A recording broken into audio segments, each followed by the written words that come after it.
हिंदुस्तान की आज़ादी की तहरीक में हिस्सा लेने वाले इनकलाबियों में करिश्माती शख्सियत के हामिल भगत सिंह का नाम निहायत अहमियत का हामिल है। भगत सिंह ने 27 दिसंबर 1907 को लायलपुर के इलाके बांगा में किशन सिंह और विद्यावती के यहाँ आंख खोली। भगत सिंह की पैदाइश के वक्त उनके वालिद और दो चचा अजीत सिंह और सुरान सिंह 1906 के 9 आबादियाती बिल के खिलाफ एहतजाज की पादाश में जेल काट रहे थे। भगत सिंह ने एक सियासी शऊर रखने वाले ख़ानदान में परवरिश पाई। इनके अहले खाना गदर पार्टी के हिमायती थे, जिसकी वजह से भगत सिंह में भी जज्बा हुब्बुल वतनी पैदा हुआ। भगत सिंह ने हिंदू मत के एक इस्लाह पसंद फ़िरके आर्य समाज के तहत चलने वाले दयानंद एंग्लो वैदिक हाई स्कूल में इब्तदाई तालीम हासिल की और मज़ीद तालीम के लिए लाहौर ही में वाक़ नेशनल कॉलेज में दाखिला लिया। अपने ख़ानदान से मिलने वाले सियासी शऊर की वजह से भगत सिंह ने अवाइल उम्री ही से महात्मा गांधी की तहरीक अदम ताउन की हिमायत शुरू कर दी। उन्होंने सरेआम बरतानवी हुकूमत के ख़िलाफ़ मुज़ाहिमत की और गांधी की दरख्वास्त पर सरकारी मतबूआत को आग भी लगाई। जबकि 1919 के जलियांवाला बाग कत्लेआम और 1921 में ननकाना साहब में गैर मुसल्लह अकाली मुजाहिरीन के कत्ल के वाक़यात ने कमसिन भगत सिंह के जज्बा हुब्बुल वतनी को मज़ीद उभारा। भगत सिंह का ख़ानदान खुद मुख्तारी के हसूल के लिए गांधी के नज़रिया अदम तशद्दुद पर अमल पैरा था, जिसकी वजह से उन्होंने कुछ अरसे के लिए इंडियन नेशनल कांग्रेस और तहरीक अदम ताउन के मकासद की हिमायत की। सानेहाए चोरी चोरा, जो कि उत्तर प्रदेश में घोर कपूर के करीब एक कस्बे में 4 फरवरी 1922 को पेश आया, जिसमें हिंदुस्तानियों ने बरतानवी हुकूमत की एक पुलिस चौकी को आग लगा दी थी, जिसके नतीजे में उसमें छिपे हुए 22 पुलिस एहलकार जिंदा जल के मर गए थे। इस सानहे के बाद जब गांधी ने तहरीक अदम ताउन ख़त्म की तो भगत सिंह ने अदम तशद्दुद पर मबनी जद्दोजहद को खैरबाद कह दिया और यंग रेवोल्यूशनरी मूवमेंट में शमूलियत इख्तियार कर ली और उसके बाद उनका बरतानवी राज के ख़िलाफ़ खून आलूद बगावत के सबसे बड़े हामी के तौर पर सफ़र शुरू हुआ।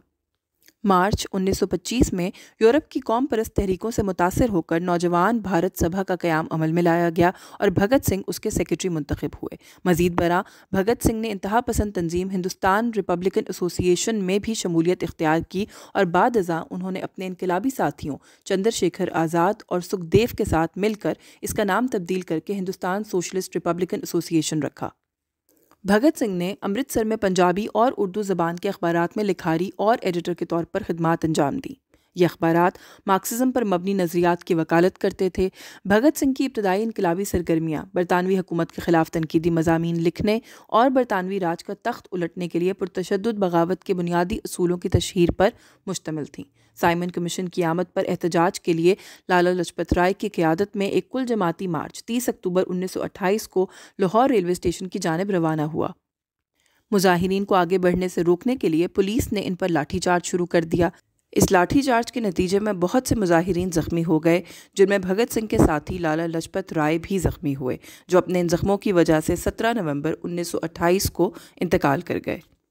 ये लाठीचार्ज उस वक्त के एसपी जेम्स स्कॉट के हुक्म पर हुआ था और लाला लजपत राय की वफ़ात के बाद भगत सिंह और उनके साथियों ने अपने साथी की मौत का बदला लेने के लिए एसपी जेम्स स्कॉट को कत्ल करने का मंसूबा तैयार कर लिया।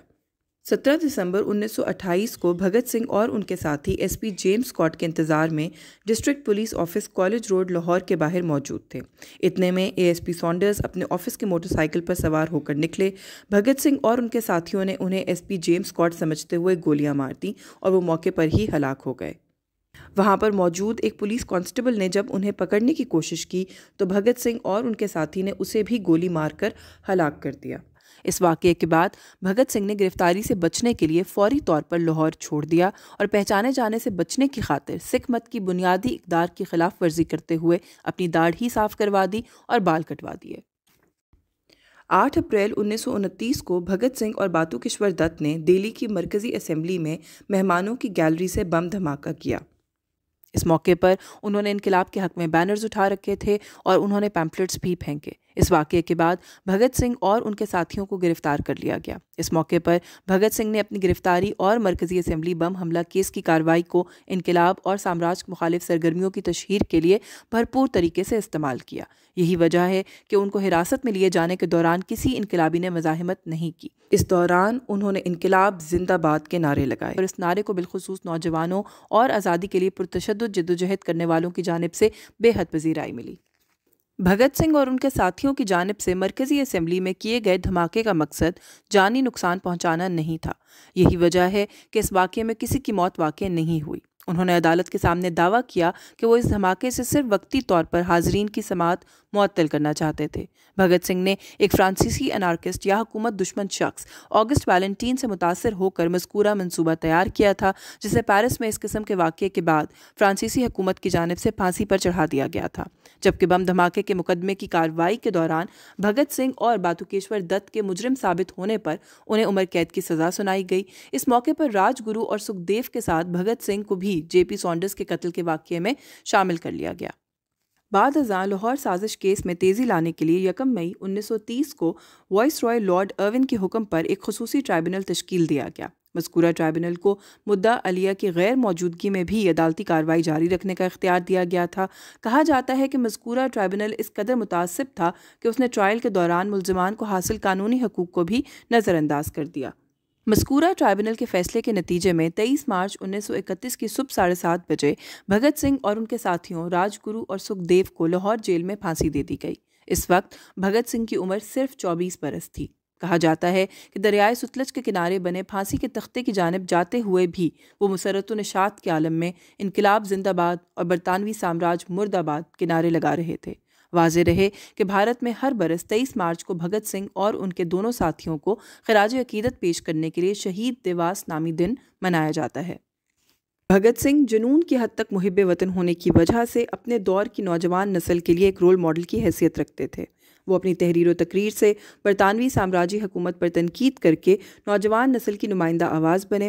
गर्चे मुताद्दिद अफराद ने भगत सिंह के गांधी के अदम तशद्दुद के नज़रिए से ड्रामाई अलहदगी पर सवालात उठाए थे, लेकिन फिर मौत को गले लगाने जैसे इनके जुर्रतमंदाना इक़दाम ने हज़ारों जवानों को आज़ादी की तहरीक से जुड़े रहने का हौसला अता किया।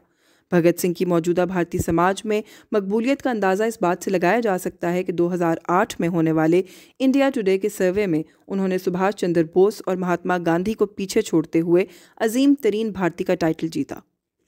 अगर भगत सिंह के नज़रियात की बात की जाए तो हुब्बुल वतनी उनकी घुट्टी में पड़ी थी। यही वजह है कि होश संभालते ही उनमें बरतानवी राज से हिंदुस्तान की आज़ादी का जज्बा पैदा हुआ। यूरोपीय अदब पढ़ने के नतीजे में उन्होंने सोशलिज्म पर मबनी नुक्ता नज़र अपनाया और उनके दिल में अपने वतन को एक जमहूरी मुल्क बनाने की आरजू ने जन्म लिया।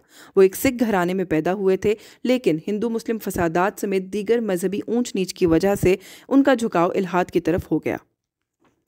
भगत सिंह का मानना था कि आज़ादी जैसी बेशकीमत शय हासिल करने के लिए साम्राज्य के इस्तेहसाली पहलू को मुकम्मल तौर पर ख़त्म करने की ज़रूरत है और रूस में आने वाले बोल्शेविक इनकलाब की मानंद एक मुसल्लह इनकलाब ही से इस किस्म की तब्दीली आ सकती है।